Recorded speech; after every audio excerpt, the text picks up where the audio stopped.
Welcome back. In our last segment, we focused on the challenges presented to our religions and moral foundations during a period of rising faithlessness and restlessness in both our politics and our public debate. But we don't want to just be Scrooge here on Christmas Eve. So in this segment, we're going to focus on the messages of faith that our panelists will be sharing with their congregations this holiday season. And this has nothing to do with right, left, Democrat, Republican.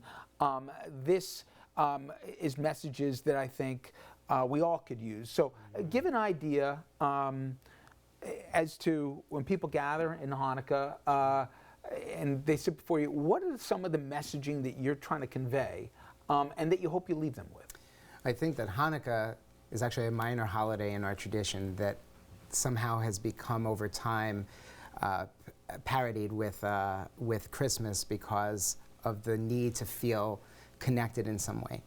But the essence of this minor holiday of Hanukkah is about resistance, is about resilience, and is about prevailing over the pains and the tragedies and the vitriol that has preceded the time and the pain.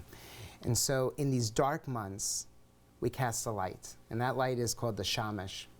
And that light is supposed to help light all of the candles that are being lit. Each and every night we light the newest one first so that we add and amplify the light in our lives. And that we are noting that a miracle has occurred, the miracle of the battle that was won with the Maccabees. But more than that, it's about the darkness that we face in our politics, in our world, in poverty, in tragedy. How do we move and transcend those moments to find the beauty and the light? And so each of us individually have the power and the capacity to bring the light into the world. And so each of those lights, and that I hope I share with our community, is that each of you become that light. And all you need is one light to see your path forward. And that light has been a very powerful message in our tradition since we've had the establishment of this ritual of Hanukkah. And so for me, it's about how do we, in our faith systems, how do we, in our general society, bring light into this dark and cold time? And where are we going to find the potential and the capacity to move through what feels like a never-ending barrage of media and politics and divisiveness that is not about who we are? So instead, we have 2,000 people making meals, 2,000 meals being made by individuals in our community right now, in our congregation, to hand out during Christmas Day to make sure that they're transcending their light and bestowing it upon those in need. And that is just one sampling of what we could really do together. Reverend?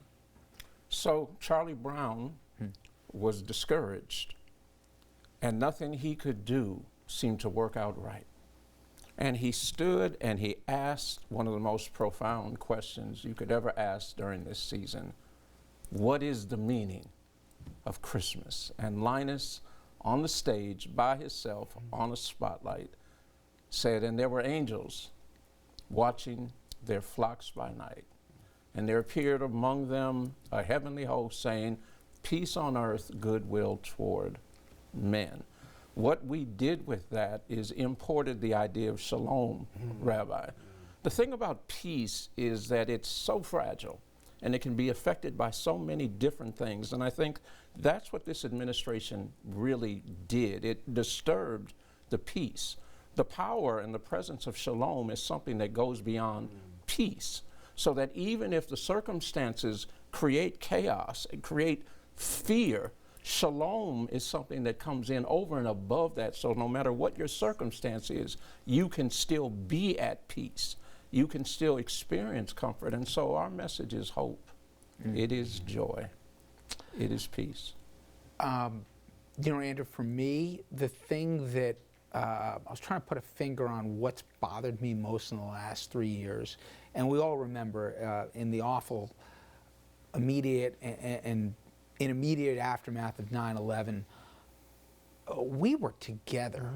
And we all have our own stories of it. Some of us, unfortunately, touched personally by it. But just to be, especially in this part of the country, but in the whole country, you know, people were a little kinder.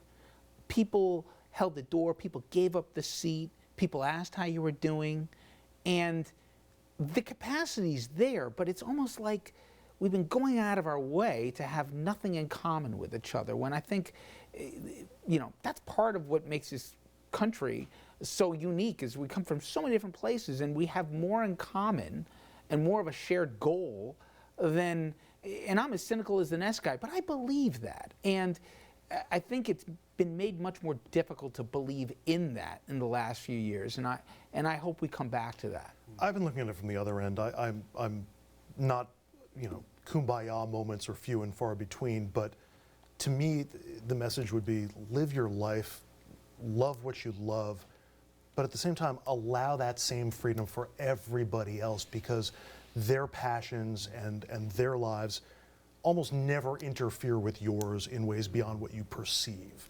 And so just let it go and let people be who they are. And don't be so angry. All right, gentlemen, I can't thank you enough. You guys have been great. Thank you very, very much here. Happy holidays to all of you. Absolutely. Andrew's going to stay with me, and when we come back, we will leave this uplifting note and head back to politics. In fact, the latest on impeachment news and what to expect in the coming year. We'll be right back.